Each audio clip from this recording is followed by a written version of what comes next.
In this video, you'll learn how to translate text using Notion AI.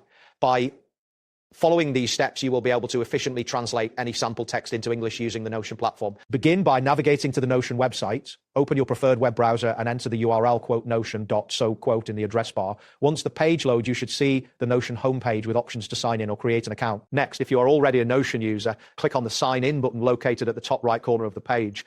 Enter your credentials and proceed to log in. Once signed in, you will be directed to your Notion workspace where you can access various features, including Notion AI. After your workspace is open, locate the Notion AI feature. This can typically be found on the left sidebar. Click on the option labeled Notion AI. This action will activate the AI assistant, providing you with tools to assist with various tasks, including translation. Once the Notion AI interface is visible, look for the prompt that says, "How can I help you today?" Click on this prompt to initiate interaction with the AI. This step will allow you to type in your request for translation. Now, open Google Chrome or your preferred web browser to search for the sample text you want to translate. Use a search engine to find the text, ensuring it is suitable for translation. Take note of the text you wish to use. After locating the desired text, copy it by highlighting the text and right-clicking to select copy from the context menu, or by using the keyboard shortcut, Ctrl+C for Windows or Command+C for Mac. This action saves the text to your clipboard. Return to your Notion workspace. Click on the area where you want to input the text. It is essential to ensure that you have a blank space to paste your copied text.